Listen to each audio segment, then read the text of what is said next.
So the first thing we're going to take a look at doing that's a little bit different to what we've done previously is using a sprite sheet in the game.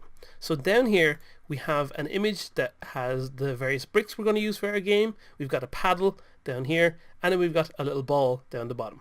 Now at the moment, if we were to drop this into our scene, it'll just drop all three pieces in, which is obviously no use to us. We want to have it broken out into separate pieces. So one of the handy things in Unity is that when we have a sheet of sprites like this, we can chop it up into multiple bits and use those individual pieces as objects within the world. So as a demonstration, we're going to break or set up this sprite sheet into multiple pieces. So what we do is in the inspector here, when we have our brick paddle ball sprite sheet selected, if we go to sprite mode, we're going to set that to be multiple. We're going to go down here to filter mode, and instead of saying bilinear, we're going to set it to point, and that'll make sure we have sharp textures. If we set it to different filters, we can end up with blurry textures and stuff like that, which we don't want because these are 2D objects that we want drawn properly in the world. If we go down to max size here, we want to set this to be close to whatever the size of the sprite sheet is. And you can see if you look down here, the size of our sprite sheet is 128 by 128, so we want to use 128 here. You want to use the lowest number above what your sprite sheet is. So say if your sprite sheet was 129 by 129, you'd want to use 256. You always want to go the next lowest number above whatever the longest edge of your sprite sheet is, basically. But ours is 128, so we can use 128. For compression, we don't want to use any compression. We want it to be absolutely perfectly the way it is. And with all those settings set, we can hit apply. And then now that it's a multiple sprite sheet, we can go into the sprite editor here and we can chop it up into different pieces. So we've got these three different pieces here, and there's multiple ways to chop up sprite sheets. You can do it automatically. You can do it by, say if you have an evenly spaced, say you've got a sheet of character movements, you can chop it up into a grid of different objects, or you can do like this and just click and drag, and it'll create a box just like that around whatever area you draw, and that'll create the objects that we want to use. So this is going to be just one of our bricks, so it'll just be a brick. Right here we're going to draw around our little paddle, and we're going to call it paddle. And then finally down here we're going to draw this around our ball. Now you can see there I didn't quite draw around it properly at the top, so if I zoom in, what you can do is click and drag the box like this to make sure that you're fitting around to the edges of whatever object you have just perfectly. So you can readjust it after you've drawn the first box, which is a very handy and helpful thing. So we're going to obviously call this our ball. A small a, there we go. So we're going to apply the changes we just made like this, and then we're going to close out of this little window. Okay, so the next thing we're going to do is I'm just going to drag the ball into the scene here, and I'm going to drag the paddle in down here. Now at the moment we've got our paddle down here and it's quite small, and our ball is quite small too. And that's because by default when we import a sprite sheet, it sets the pixels per unit to be 100. And basically what that means, if we switch back to our scene view here, you see these little blocks in the background. Each one of those is 1 unit of the screen.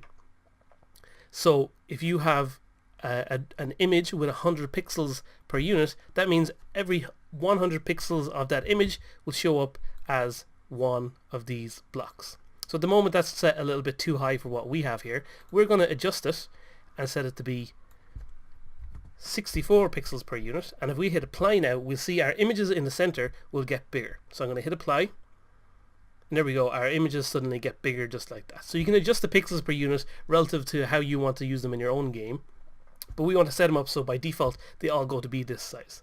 And of course you can manually make your objects bigger within your game by growing and shrinking them in the hierarchy over here, or in the normal controls over here. But you ideally want to keep all your sprites on a consistent pattern. So that's why you'd want to know what value you're importing your sprites in with and try and be consistent and stick with that to keep everything in relative scale to each other. Okay, so we've got our ball and our paddle in our scene here, so let's drag in a brick as well. And now, of course, all these objects are going to need to be able to interact with other things within the world. So we've already set up the walls to be having box colliders, so let's do the same now for our bricks and our ball. So for the brick, we're going to give it a box collider 2D. For the paddle, we're also going to give it a box collider 2D. But for the ball, we're going to give it a circle collider, which is another one of the basic 2D components. Actually, I'll just delete this here, so we can have a look. If you don't type in anything into the search bar, you can also navigate to any items by going through the list here. So we're looking at physics 2D objects, so we're going to go into physics 2D, and you can see there's a list of all the various different physics 2D pieces you can use within Unity. So what we want to select is the circle collider right there. And if we zoom in on our circle, you can see that we've now created a little green outline around our ball, which is representing the physical boundaries of that within the world. Okay, so we've got our various different pieces set up. One of the next things we want to do is make some changes to our bricks. So at the moment, we've got just this one simple brick. What we want to do is add some interest into the game and make it more exciting. So we're going to do that by changing the color of this one first. I'm going to make it a nice blue brick like that. Then what I'm going to do is make this brick a prefab, because we're going to want to be making changes to how the brick operates and how the ball interacts with it, much like we did with the paddles in the previous game project. So we're going to go into our prefabs folder, drag the brick and drop it in there. And then what we're going to do is drag that back into the world here. We're going to make a few of these, so we're going to drag, say, 8 of them in like this, like so, and then we want them to be relatively similarly positioned as well. So our original brick is at 2.7, so we'll adjust that to be 2.5 just to keep it nice and simple. So we're going to do the same with all the other bricks that got dragged in. So we're going to go 2.5 like that. And then our first brick is at minus 7 point whatever. So we're going to set it at minus 7.5, just minus 7. Yeah, just minus 7. And then say this one here, we're going to set this at minus 5. This one here, we'll set it at minus 3. This one here will be minus 1. This one will just be at 1, and so on. We do all of them, making them nice and evenly spaced so they don't look like they're just being randomly thrown in there, which they have been. So once they're all in position there like that, we're also then going to make them a little bit more, or with a little bit more variety by adding some color to them. So we'll make this one sort of a pinky purple. This one can be some light blue. This one will go for an orange. It's just to make them stand out a little bit more from each other, just to add some variety into the game. So I'll make this a bit more purple. This one can be green and yellow and red. There we go. So we've got a nice little selection of various different bricks in our game. And as before, they're all prefabs. So any changes we make to this original brick can be applied to all of them without changing the color that we've now customized for their individual instances.